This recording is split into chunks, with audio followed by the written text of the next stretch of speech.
आज हम गंगाराम पटेल और बुलाकी नाई की यात्रा का 8वां पड़ाव एक रोटी का प्रताप पढ़ेंगे। 7वें दिन की यात्रा करके अगले दिन सुबह दोनों काशी की यात्रा पर निकले तो शाम होने से पहले ही वे कन्या नगर में जा पहुंचे। वहीं रात बिताने के लिए पड़ाव डाल दिया। अन्य दिनों की भांति ही पटेल ने अपने कुर्ते की जेब से कुछ पैसे निकालकर बुलाकी नाई को दिए और अपने व घोड़ों के लिए भोजन खरीदने के लिए पास के बाजार में भेज दिया। दिन अविशेष था, अतः बुलाकी नगर को देखने की इच्छा से कुछ दूर राज दरबार में चला गया। वहाँ उसने जो दृश्य देखा तो उसे देखकर उसके आश्चर्य का ठिकाना न रहा। उसने जल्दी से सब सामान खरीदा और लौट पड़ा अपने ठिकाने की ओर। ठिकाने पर पहुंचकर उसने गंगाराम पटेल से कहा, पटेल जी, आज मैंने जो दृश्य देखा है उसका रहस्य बता दो तो मान लूँ कि आप सचमुच ही महाज्ञानी और दूरदर्शी है, अन्यथा मैं समझूंगा कि आप तो सिर्फ तुक्केबाज हैं। यह कहकर बुलाकी ने राजमहल के पास जो कुछ देखा था वह पटेल से कह सुनाया। सुनकर पटेल ने कहा, बुलाकी, रात को सोते समय मैं तेरी समस्या का समाधान करूंगा। अभी हम थके हुए हैं, पहले कुछ खा पी ले, फिर इम्तिहान से बात करेंगे। पाठकों आप भी सोच रहे होंगे कि बुलाकी ने इस बार क्या अजूबा दृश्य देखा था जिसका रहस्य जानने के लिए वह व्याकुल हो रहा था। तो सुनिए। बुलाकी नाई ने दरबार में देखा कि वहां का राजा एक वृद्ध ब्राह्मण से अपना सारा राजपाट देने का आग्रह कर रहा था, किंतु वह ब्राह्मण बार बार इंकार में सिर हिलाकर राजा के आग्रह को अस्वीकार कर रहा था। यह दृश्य देखकर बुलाकी नाई के पेट में खलबली पैदा हुई और वह इसका रहस्य जानने के लिए जल्दी जल्दी सामान खरीदकर अपने ठिकाने पर पहुंच गया था। बहरहाल अब पूरी कथा सुनिए।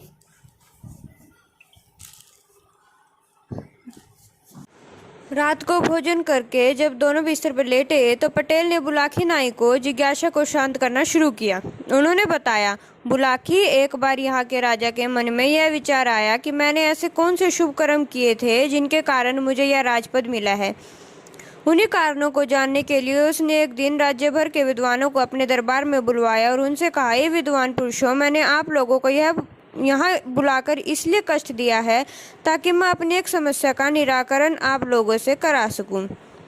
विद्वानों में से किसी एक विद्वान ने पूछा, राजन, क्या है आपकी समस्या? राजा बोले, मैं यह जानना चाहता हूँ कि किन शुभ कार्यों से मुझे यह राजपद मिला है। यदि तुम में से कोई इस बात को बता देगा तो मैं उसे मालामाल कर दूंगा, ना बताने की स्थिति में उसे बेइज्जत करके दरबार से बाहर निकलवा दूंगा। राजा की बात सुनकर सभी विद्वान सकते में आ गए। वे सोचने लगे कि राजा को यह बात बताने से ही बेहतर यही है कि वे खामोश रहे या फिर उससे कुछ दिन की मोहलत मांगकर यहाँ से खिसक ले। कहीं राजा उनकी बात सुनकर संतुष्ट नहीं हुआ तो अपमान का सामना करना पड़ेगा। ऐसा विचार कर समय बिताने के लिए उन्होंने राजा से 6 महीने का समय मांग लिया और वहां से चल गए। फिर वे इस चिंता में घुलने लगे कि 6 महीने बाद वे राजा के प्रश्न का क्या उत्तर देंगे। अतः वे सब एक बार फिर एक तालाब के किनारे एकत्र हुए और आपस में इस समस्या का विचार करने लगे। उसी समय न जाने कहां से एक वृद्ध ब्राह्मण वहां आ गया। विद्वानों को चिंता में पड़ा देख उसने कारण पूछा तो उन्होंने कारण बता दिया। सुनकर उस वृद्ध ब्राह्मण ने कहा, हे विद्वानों, अब आप इस तरह की चिंता मत करो, मुझे राजा के पास ले चलो, मैं स्वयं उसकी बात का उत्तर दे दूंगा। वृद्ध ब्राह्मण की बात सुनकर सभी विद्वानों के चेहरे खिल उठे और वह शीघ्र इस ब्राह्मण को लेकर राज दरबार में जा पहुंचे। उन्होंने इस वृद्ध ब्राह्मण का राजा से परिचय कराया और कहा कि ये वृद्ध ब्राह्मण आपके प्रश्न का जवाब देंगे। राजा ने जब ब्राह्मण से पूछा तो ब्राह्मण बोला, महाराज, इन बेचारे विद्वानों को सताने से कोई फायदा नहीं है, तुम्हारे प्रश्न का उत्तर तो एक ही व्यक्ति दे सकता है। राजा ने आतुर स्वर में कहा, कौन सा व्यक्ति? वृद्ध ब्राह्मण बोला, महाराज, यहाँ से 100 कोस दूर उत्तर दिशा में एक वन में एक वृद्ध महात्मा तपस्या कर रहे हैं। वह राख खाते हैं, राख के अतिरिक्त कुछ भी नहीं खाते हैं और राख का ही मल त्याग करते हैं। वह महान दूरदृष्टा है, वही तुम्हारे प्रश्न का उत्तर दे सकते हैं। यह सुनकर राजा ने वृद्ध ब्राह्मण की बात पर विश्वास कर लिया और अपना राज कार्य अपने मंत्रियों को सौंपकर उस महात्मा की खोज में उत्तर दिशा की ओर चल पड़ा। कई दिन के सफर के बाद अतः वह वन में जा पहुंचा जहां वह महात्मा तपस्या कर रहा था। राजा ने हाथ जोड़कर महात्मा की एक परिक्रमा लगाई और एक टांग पर खड़ा हो गया। 2 घंटे बाद महात्मा की समाधि टूटी। उसने राजा को एक टांग पर खड़ा देखा तो पूछा, तुम कौन हो भाई, और इस निर्जन वन में मेरी समाधि के निकट एक टांग पर क्यों खड़े हो? राजा ने जब अपने वहां आने का कारण बताया तो महात्मा ने कहा, राजन, मैं भी तुम्हारे प्रश्न का उत्तर देने में असमर्थ हूँ, लेकिन यहाँ से 50 कोस दूर उत्तर दिशा में एक वन में एक महात्मा तपस्या कर रहे हैं। वे सिर्फ आग खाकर जीवित रहते हैं। तुम उसके पास चले जाओ, वह तुम्हारे प्रश्न का उत्तर जरूर देंगे। महात्मा की बात सुनकर वह कुछ पल के लिए निराश तो अवश्य हुआ, किंतु फिर नए उत्साह के साथ महात्मा द्वारा बताया मार्ग पर उस साधु की तलाश में चल पड़ा। शीघ्र ही उसने वन में तपस्या करते उस साधु को खोज लिया। साधु समाधिस्थ था। जब उसकी समाधि टूटी तो उसने आदरपूर्ण मुद्रा में खड़े राजा की ओर देखा। उसने राजा से वहां आने का कारण पूछा तो उसने अपनी समस्या उसे बता दी। सुनकर साधु ने कहा, सुनो राजन, मैं इतनी दिनों से तपस्या कर रहा हूँ, किंतु अनेक बातें ऐसी हैं जिनका रहस्य जानने के लिए मैं अभी भी असमर्थ हूँ। तुम्हारी यह समस्या भी ऐसी ही है। मैं इसका रहस्य तो उद्घाट करने में असमर्थ हूँ। साधु की बात सुनकर राजा निराश हो गया। उसने कहा, तब तो मेरा यह आना व्यर्थ ही रहा। मैं तो बड़ी आशा लेकर आया था कि आप मेरी समस्या का निराकरण अवश्य ही कर देंगे। राजा को उदास देकर साधु ने कहा, निराश मत हो राजन, ठीक है, मैं उस व्यक्ति का नाम अवश्य बता देता हूँ जो तुम्हारी इस समस्या का निराकरण करने में अवश्य समर्थ है। राजा ने कहा, तो आप मुझे उसका पता बता दीजिए, मैं उनसे भी मिल लूँगा। साधु ने कहा, तो सुनो राजन, यहाँ से 50 मील दूर राजनगर नाम का एक शहर है। वहाँ राम प्रसाद नाम का एक वैश्य रहता है। उसकी पत्नी इस समय गर्भवती है। अब से 2 दिन बाद उसे पुत्र पैदा होगा, जो कुछ ही घंटे जीवित रहकर मर जाएगा। जब वैश्य उस मृत बालक को शमशान में ले जाकर भूमि में दबा आए तो बाद में तुम वहां जाकर उस सब को निकाल लेना और उसी से अपने प्रश्न का उत्तर पूछना। तुम्हारे प्रश्न का उत्तर मिल जाएगा। साधु की बात सुनकर राजा राजनगर के लिए चल पड़ा। निश्चित समय से पूरा विवर राजनगर पहुंचकर वैश्य का घर तलाश करके उसके घर के समीप ही एक चबूतरे पर बैठ गया। कुछ ही देर में वैश्य अपने घर से बाहर निकला। अजनबी व्यक्ति को बाहर बैठा देखकर उसने पूछा, मित्र, कौन हो तुम और यहाँ बैठे किसकी प्रतीक्षा कर रहे हो? राजा बोले, मुझे प्रतीक्षा है तुम्हारे घर में आने वाले उन नन्हे से मेहमान की, जो अति शीघ्र ही तुम्हारी पत्नी के गर्भ से जन्म लेने वाला है। वैश्य उसकी बात सुनकर आश्चर्य से बोला, भला तुम्हें कैसे मालूम हुआ कि मेरी पत्नी गर्भवती है? राजा ने कहा, इसमें आश्चर्य करने की कोई बात नहीं है। मुझे यह बात एक महात्मा ने बताई थी। उसने यह भी कहा कि तुम्हारी पत्नी के गर्भ से तो शिशु जन्म लेगा, वह लड़का होगा। लेकिन यह सुनकर वैश्य बोले, लेकिन क्या भाई, तुमने अपनी बात अधूरी क्यों छोड़ दी? शिशु स्वस्थ पैदा होगा ना? राजा ने कहा, हाँ भाई, खूब स्वस्थ पैदा होगा, लेकिन सिर्फ कुछ ही घंटों वह जीवित रह पाएगा, बाद में उसकी मृत्यु हो जाएगी। वैश्य भयभीत स्वर में बोला, अरे भाई, शुभ शुभ बोलो, इसे अधेड़ आयु में तो यहाँ मेरा पुत्र रतन पैदा होगा, और अगर वह पैदा होने के बाद मर गया तो यह मेरे लिए बहुत आघात की बात होगी। यह कहकर भयभीत वैश्य ने आनन फानन में कई वैद्यों, हकीमों और दाइयों का प्रबंध कर लिया, लेकिन जो होना था वह होकर ही रहा।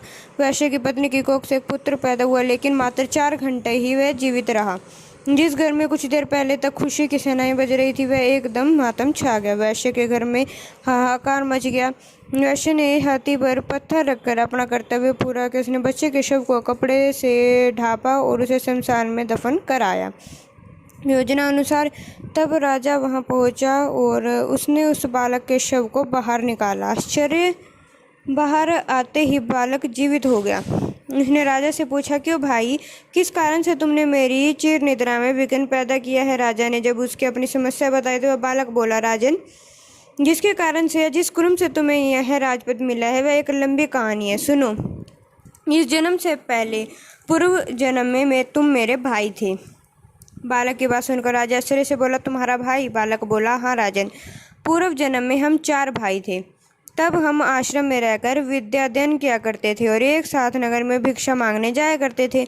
जो कुछ भी भिक्षा हमें प्राप्त होती थी हम मिलजुल कर उसे बांटकर खा लिया करते थे। यह नियम काफ़ी अरसे तक नियमित रूप से चलता रहा, किंतु एक दिन हम लोगों से एक भारी चूक हो गई। राजा ने उत्सुकता पूछा, कैसी चूक?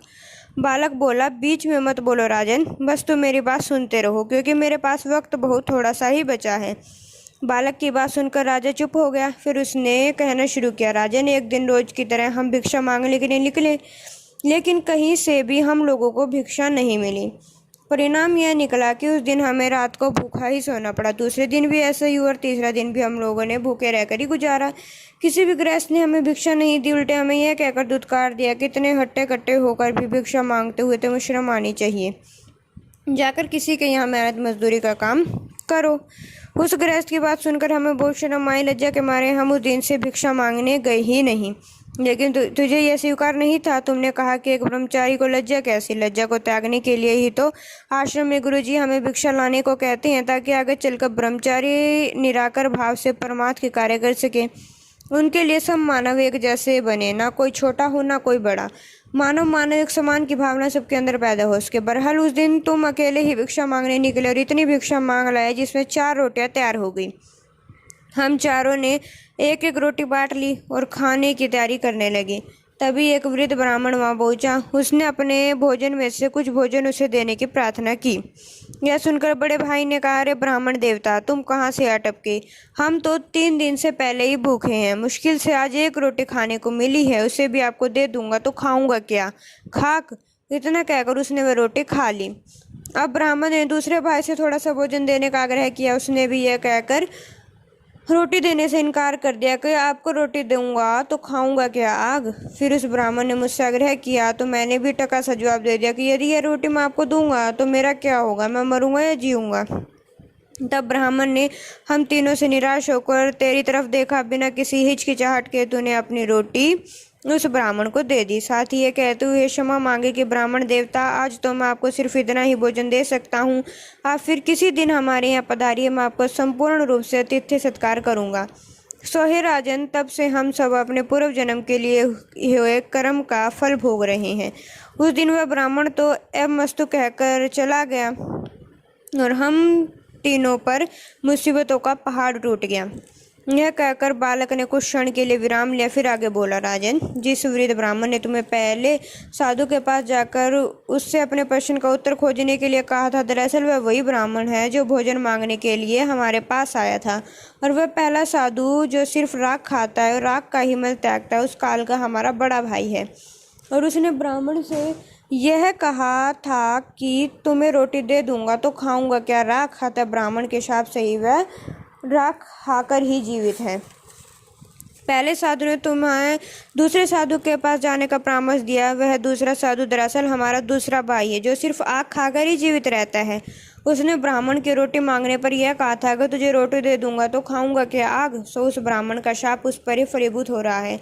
अब मेरे विषय में भी सुन लो। मैंने ब्राह्मण को रोटी न देकर यह कहा था कि यदि मैं तुम्हें रोटी दे दूंगा तो मेरा क्या होगा, मैं जीऊंगा या मरूंगा? बस तभी से मैं जीता और मरता आ रहा हूँ। मैं नित्य किसी न किसी के यहाँ जन्म लेता हूँ और कुछ घंटे, कुछ दिवस, कुछ महीनों जीवित रहकर मर जाता हूँ। तब से यह घटनाक्रम नियमित रूप से चल रहा है। इतना कहकर बालक ने अब राजा के विषय में बताना शुरू किया। उसने बताया, हे राजन, अब तुम अपने विषय में सुन लो। तुमने अपने हिस्से की रोटी उस ब्राह्मण को दे दी और स्वयं भूखे रहे। तुमने अपने आतिथ्य धर्म को पूरी तरह से परिपालन किया। तय उन्हीं शुभ कर्मों के कारण इस जन्म में तुम्हें राजा बनने का अवसर मिला है। अतः तुम्हारे लिए अच्छा यही होगा कि तुम अपनी प्रजा की गरीब असहाय लोगों की और जरूरतमंद लोगों की भरपूर मदद करो, परोपकारी कार्य करो, ताकि तुम्हारा आगामी जीवन सुख में बन सके। इतना कहकर बालक एकदम चुप हो गया और उसकी आंखें बंद हो गई, वाणी मूक हो गई, उसकी गर्दन एक और लुढ़क गई। राजा समझ गया कि सिर्फ इतनी देर के लिए यह जीवित हुआ था। इसने बड़ी सावधानी के साथ उस बालक के शव को फिर से भूमि में दबा दिया। घोड़े पर सवार होकर अपने राजमहल में लौट आए। इतनी कथा सुनकर गंगाराम पटेल ने बुलाकी नाई ने कहा, बुलाकी, आज तुम दरबार में जिस दृश्य को देखकर आए थे वह इसी कथा से संबंध रखता है। वह वृद्ध ब्राह्मण वही है जिसे राजा ने अपने पूर्व काल में एक रोटी खाने के लिए दी थी और फिर किसी और अवसर पर जाने के लिए कहा था ताकि वह उसका समुचित अतिथ्य सत्कार कर सके। राजा उसे अपने राजपट देने का आग्रह कर रहा था। उम्मीद है अब तुम्हारी जिज्ञासा शांत हो गई होगी। अतः अब तुम भी सो जाओ और मुझे भी सोने दो, सुबह फिर सफर कर निकलना है।